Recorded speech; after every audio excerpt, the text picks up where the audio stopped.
Nos admiramos cuando vemos esas pequeñas iglesias románicas en medio del campo. Algunas son iglesias de repoblación.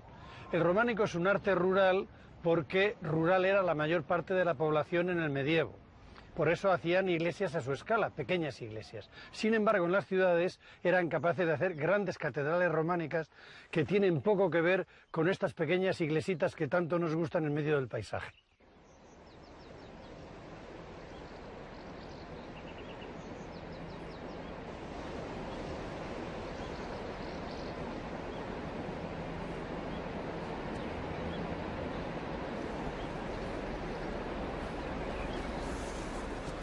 El románico de la ciudad se separa de la campiña, ya no es tan rural. La imagen es la clásica, un gran río, la muralla, el casco urbano y por encima emergiendo las torres de las pequeñas iglesitas.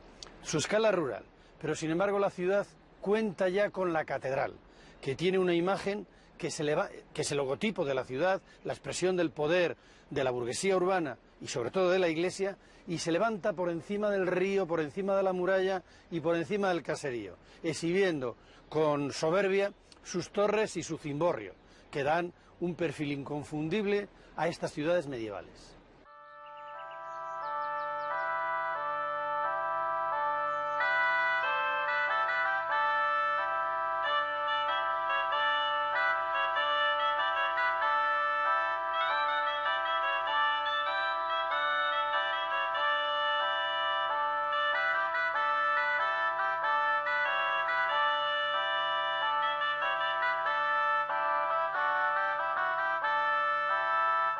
En el año 1120, Zamora se convierte en la sede episcopal del obispo Bernardo. La construcción de la catedral comienza poco después, en 1151, bajo el patrocinio, no podía ser de otra manera, del emperador Alfonso VII y de su hermana doña Sancha.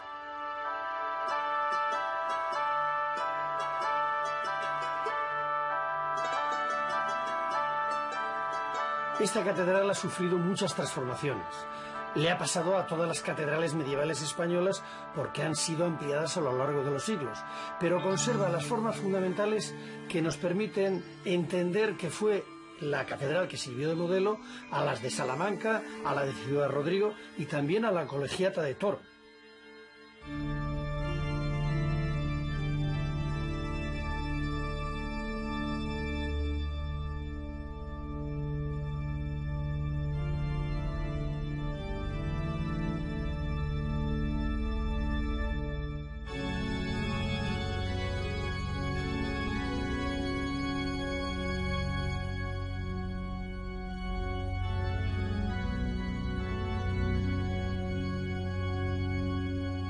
En esta catedral se percibe clarísimamente que el románico es un estilo internacional. Se nota por la influencia francesa de las naves, de la construcción y sobre todo también por la influencia bizantina del cimborrio. Esta catedral expresa el nuevo poder de la Iglesia en la ciudad y también el simbolismo evangélico de la nueva liturgia.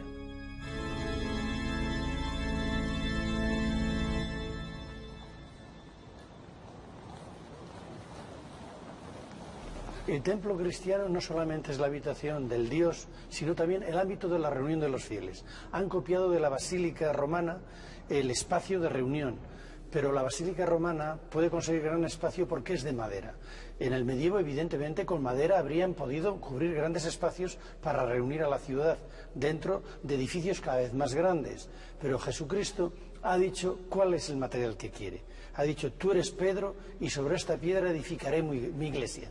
Y además les ha dicho a los apóstoles que estará con ellos hasta la consumación de los siglos. Hay que hacer templos para la eternidad. Claro, la piedra pesa. Y aunque han tomado de los romanos el arco y la bóveda empujan. Por eso, de la necesidad de cubrir grandes espacios con piedra, necesitan grandes pilastras y contrafuertes, unas limitaciones espaciales considerables. Será con el gótico cuando venzan en parte estas limitaciones. En planta la iglesia, que es el cuerpo místico de Cristo, tiene forma de cruz. Se recorre por los laterales, tiene cabecera y crucero, que es la expresión efectivamente de que representa a Jesucristo en la cruz. La iglesia catedral de Santa María de la Sede, que todos conocemos como Catedral Vieja de Salamanca, se comenzó a construir en el primer tercio del siglo XII. Y como no podía ser de otra manera, la patrocinaron los grandes condes repobladores que fueron doña Urraca y Raimundo de Borgoña.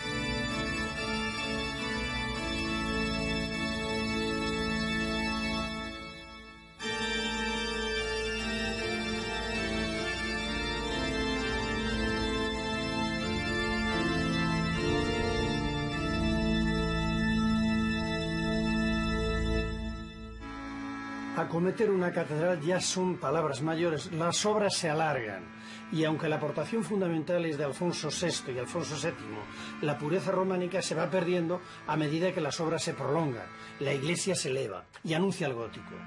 La herencia bizantina de Zamora es patente en el cimborrio que en el exterior se conoce como Torre del Gallo.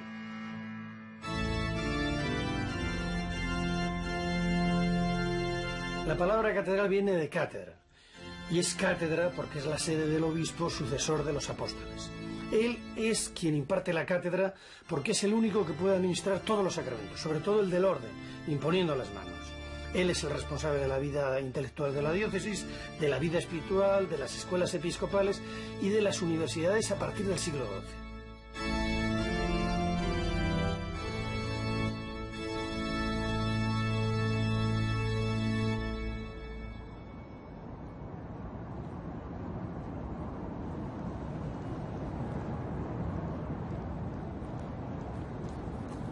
Fernando II repobló y fortificó Ciudad Rodrigo y además para reforzar su existencia la nominó como sede episcopal con la oposición fuerte de Salamanca y Ávila que perdían territorios e influencia. La construcción comenzó en 1165 y se prolongó durante 2 siglos. Hoy los restos románicos de influencia francesa que se probaron previamente en Zamora y Salamanca se combinaron con los elementos que se desarrollaron ya en el gótico y nos permiten ver la arquitectura y la escultura con la transición entre ambos estilos.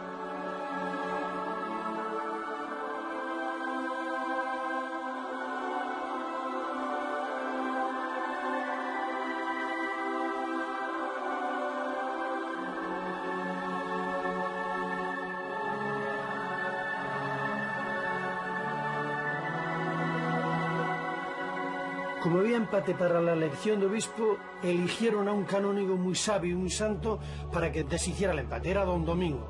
Y como él se consideraba el más santo y el más sabio, se autoeligió obispo y deshizo el empate. Ahí están sus restos.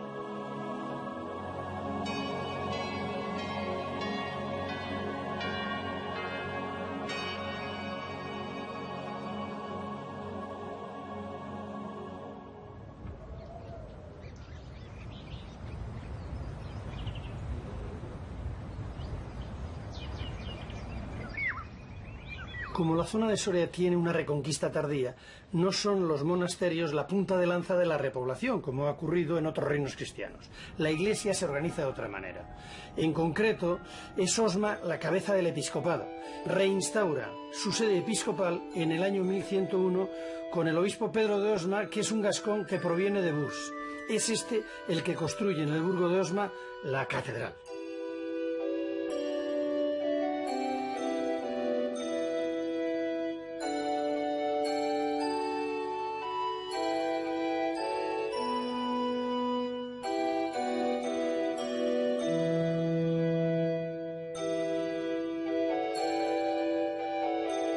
Del románico primitivo de esta catedral lo único que queda es la sala capitular. Su escultura es muy deudora del monasterio de Silos y uno de los elementos más interesantes de la sala es el sepulcro del obispo fundador que se encuentra en medio de la sala y que policromado como está, nos cuenta la vida y milagros del obispo fundador.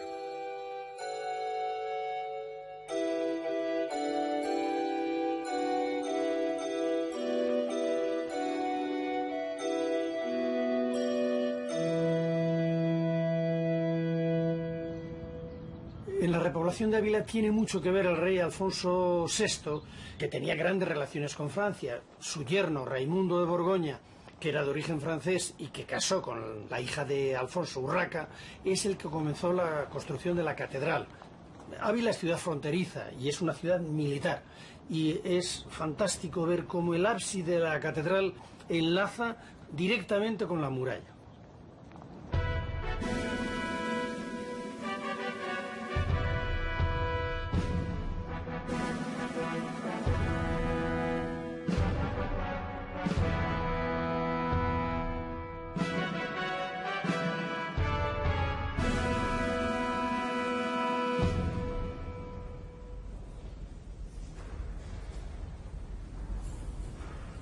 Muerto Almanzor, el gran rey navarro, Sancho el Mayor, repuebla Palencia, es conde consorte y procede a restituir la religiosidad a través de la edificación. ¿Cómo lo hace? Empezando una catedral. La catedral se empieza por la cripta, que es románica, y se une a una antecripta visigoda. Y anteriormente debe haber un ara romana, una edificación romana, continuando la tradición de que un punto siempre es un punto religioso. Es una especie de catacumba. Encima se edifica esa gran catedral románica desaparecida, como desapareció la gran catedral de Burgos y la de León. La que conocemos actual, la bella desconocida, es una maravillosa catedral gótica.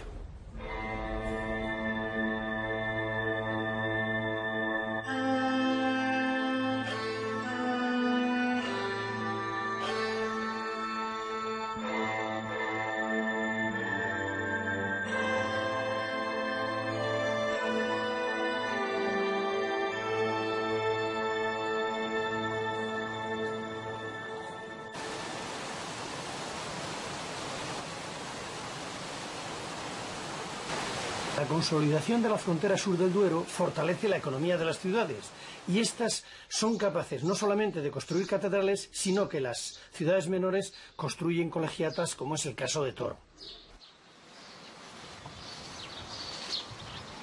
De la época románica nos quedan muy pocas casas, quedan muchísimas iglesias en medio del campo y algunas en las ciudades. Edificios grandes, algunos castillos, las catedrales y las colegiatas. La diferencia entre una catedral y una colegiata es bien sencilla. En la ciudad mayor se lleva al obispo y se lleva al sucesor de los apóstoles, con su cátedra. Esa es la catedral. La ciudad que no ha tenido tanta suerte en el crecimiento, este es el caso de Toro en relación con Zamora, se queda con la colegiata, donde los canónigos forman un colegio y cantan y ofician el culto divino, al igual que en las zonas rurales hacen los monasterios.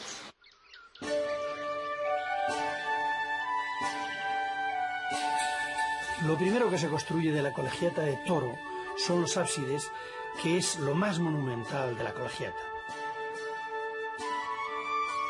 Sobre ellos destaca el cimborrio que se inspira directamente en Salamanca, que se levanta en la última fase 80 años después del inicio.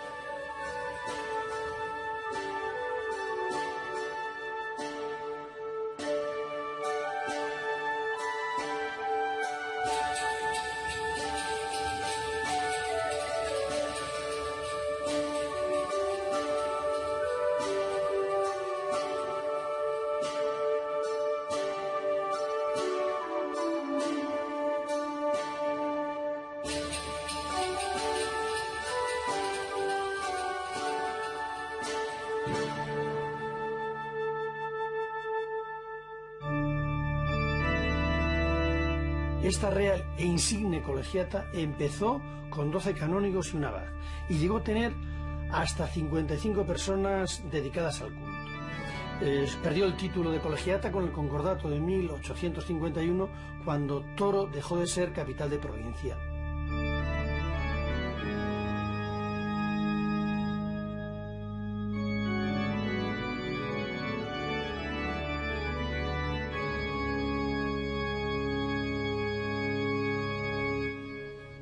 Aunque existe un documento de Alfonso VII, el emperador, del año 1137, haciendo una donación a la iglesia de Santa María de Toro, este edificio es posterior, unos años posterior. Se está copiando el modelo de la Catedral de Zamora. Salamanca se construye a la vez. Aquí se nota que esto era una colegiata y que aquellas eran catedrales con sede episcopal, pues por el tiempo que tardan en acabarse, esta se acaba hacia 1240, y por el volumen, la envergadura. No en vano, las capitales, Zamora y Salamanca, son dos ciudades pujantes y además, no hay que olvidarlo, tienen obispo.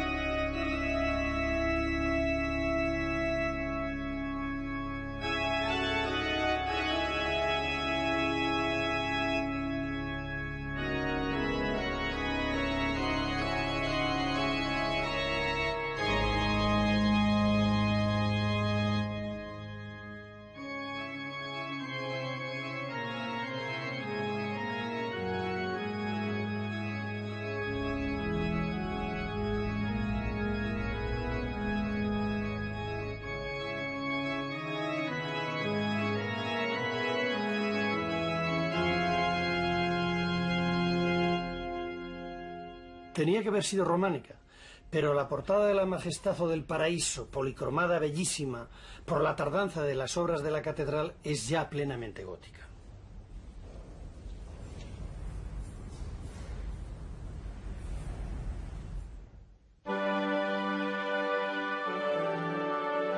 En León, capital del reino, existe una iglesia palatina. Fernando I, que es el rey de Castilla y León, y su esposa doña Sancha buscan una reliquia que rivalice con Santiago, que está causando furor en el norte. Como este rey es un rey peleón, en una de las incursiones que realiza llega hasta Sevilla, y el tributo que exige por su victoria al rey moro Almotatid es la entrega de los restos de San Isidoro, que fue uno de los padres del cristianismo español y que falleció en el siglo VII. Se lleva las reliquias en el año 1063 a aquella iglesia de San Juan y San Pelayo, a la que da el nombre de San Isidoro que hoy conocemos.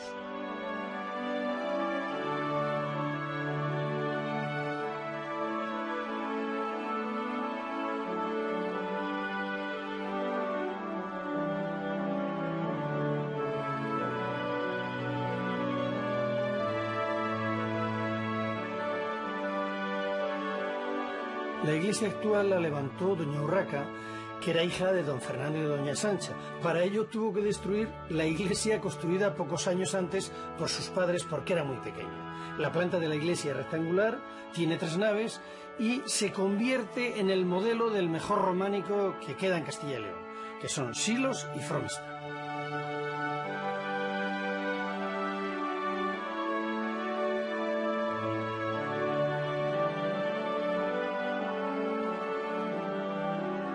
Los magníficos capiteles de la iglesia tienen mucho que ver con Compostela y con la mano del maestro Esteban.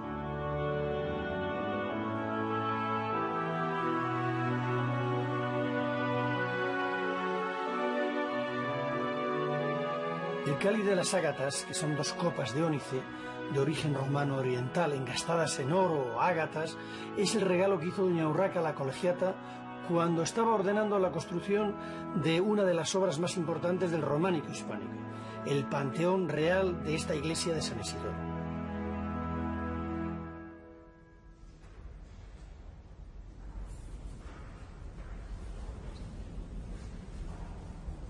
Alfonso VII se hace coronar emperador en León en el año 1135. Y esta nueva iglesia, que ya tiene la reforma gregoriana, aspira a la unidad cristiana universal. Este Panteón de los Reyes acoge los sepulcros de la nueva monarquía. Desgraciadamente, los sepulcros fueron profanados, como otros tantos, por las tropas napoleónicas. Este Panteón de los Reyes tiene un extraordinario programa iconográfico, no solo en la escultura de los capiteles, sino también en las pinturas de la bóveda del Panteón Real.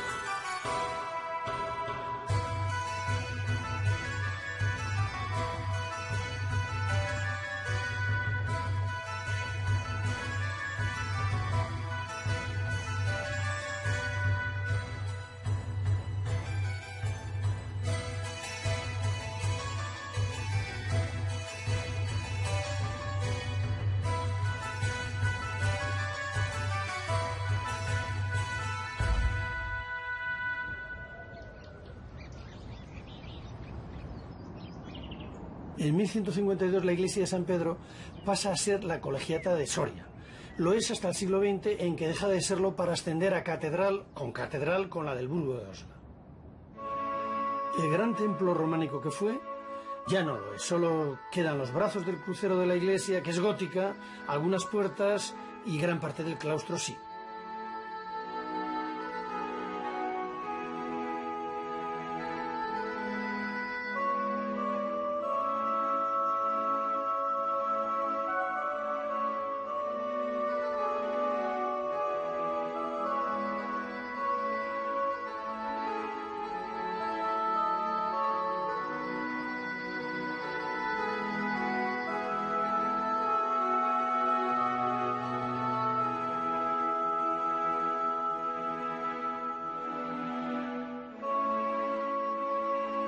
Afortunadamente, el claustro conserva toda una serie de elementos escultóricos y decorativos.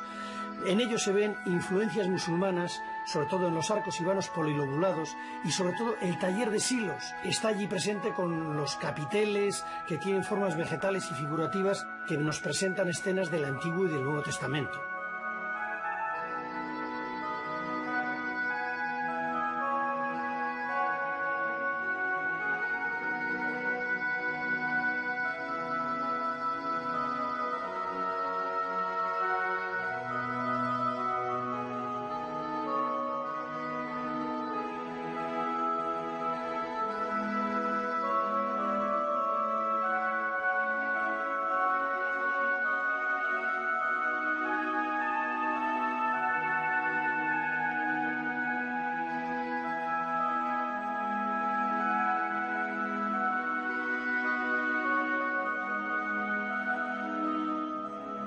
Una de las mejores sorpresas que nos ofrece el claustro es toda una serie de marcas de cantero muy originales, que van desde tijeras y cruces a medias lunas o soles radiantes.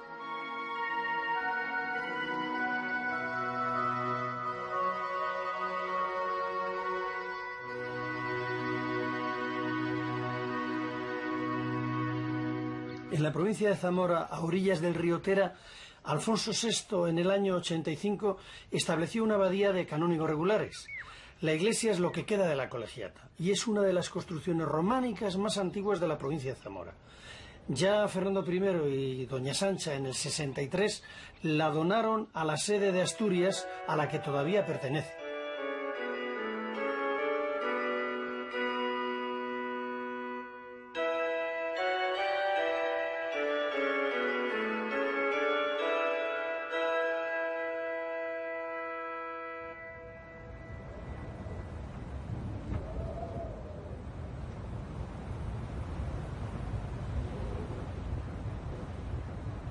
En los comienzos del siglo XII, el conde Fruela fundó, ayudado por el rey Alfonso IX de León, la colegiata de Arbás, que está situada a escasos 1000 metros del alto del puerto de Pajares, en su vertiente sur.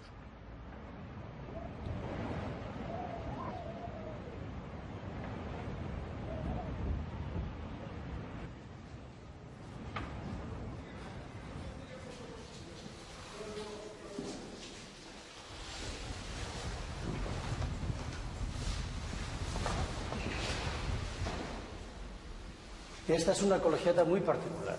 No está emplazada en una ciudad, sino en medio del campo. Es colegiata porque la regentan canónigos de San Agustín, cuya función no solamente es el culto divino, sino por el emplazamiento en el puerto de Pajares, asegurar el servicio religioso y la manutención a peregrinos y transeúntes. En un principio, en el siglo XII, pues es muy románica, pero tiene una gran vocación, tiene una tendencia a la elevación, y posteriormente en las obras de finales del XII y sobre todo en las bóvedas del XIII tiene una estructura de crucería que es realmente el equivalente a una catedral gótica. Por eso produce asombro.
Aquí en este rincón de Valladolid está una de las claves del románico.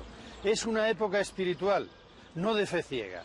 Y la razón les ayuda a hacer la colegiata románica, la iglesia gótica. Y a medida que va creciendo la ciudad, se va imponiendo la razón sobre la fe. Y la clave está en que llegan al Renacimiento. El románico vuelve a Roma.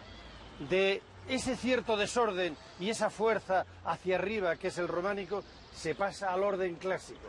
El modelo de la ciudad de Roma, la razón se ha impuesto.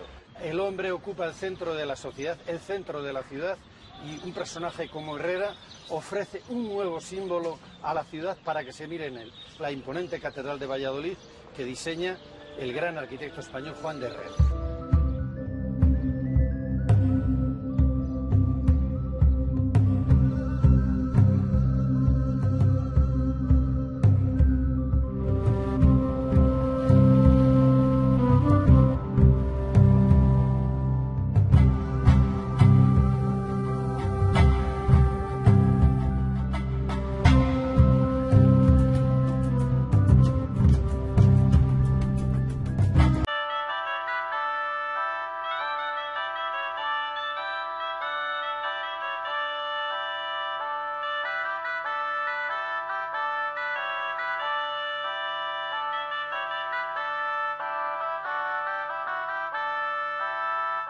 En el año 1120, Zamora se convierte en la sede episcopal del obispo Bernardo.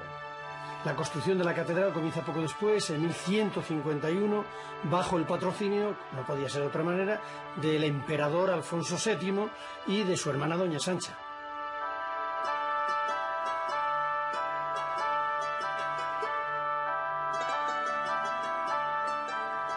Esta catedral ha sufrido muchas transformaciones. Le ha pasado a todas las catedrales medievales españolas porque han sido ampliadas a lo largo de los siglos, pero conserva las formas fundamentales que nos permiten entender que fue la catedral que sirvió de modelo a las de Salamanca, a la de Ciudad Rodrigo y también a la colegiata de Toro.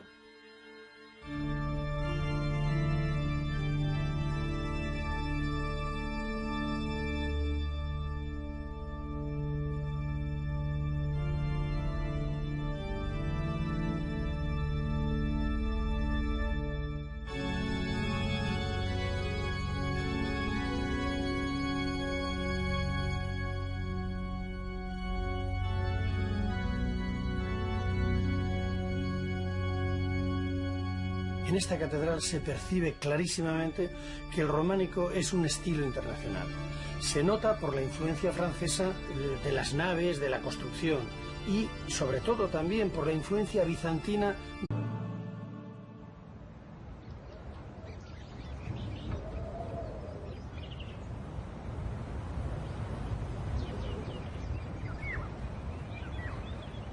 Nos admiramos cuando vemos esas pequeñas iglesias románicas en medio del campo. Algunas son iglesias de repoblación. El románico es un arte rural porque rural era la mayor parte de la población en el medievo. Por eso hacían iglesias a su escala, pequeñas iglesias. Sin embargo, en las ciudades eran capaces de hacer grandes catedrales románicas que tienen poco que ver con estas pequeñas iglesitas que tanto nos gustan en medio del paisaje.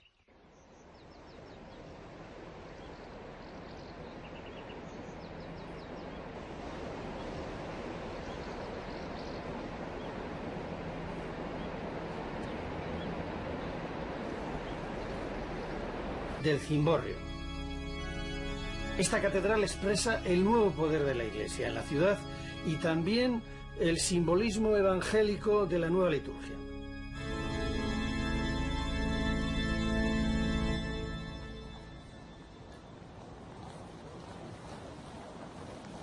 El templo cristiano no solamente es la habitación del Dios, sino también el ámbito de la reunión de los fieles. Han copiado de la basílica romana el espacio de reunión. Pero la basílica romana puede conseguir gran espacio porque es de madera. En el medievo, evidentemente, con madera habrían podido cubrir grandes espacios para reunir a la ciudad dentro de edificios cada vez más grandes. Pero Jesucristo ha dicho cuál es el material que quiere. Ha dicho, tú eres Pedro y sobre esta piedra edificaré mi iglesia. Y además les ha dicho a los apóstoles que estará con ellos hasta la consumación del... El románico de la ciudad se separa de la campiña. ya no es tan rural. La imagen es la clásica, un gran río, la muralla, el casco urbano y por encima emergiendo las torres de las pequeñas iglesitas. Su escala rural, pero sin embargo la ciudad cuenta ya con la catedral, que tiene una imagen que es el logotipo de la ciudad, la expresión del poder de la burguesía urbana y sobre todo de la iglesia, y se levanta por encima del río, por encima de la muralla y por encima del caserío, exhibiendo con soberbia sus torres y su cimborrio, que dan un perfil inconfundible a estas ciudades medievales.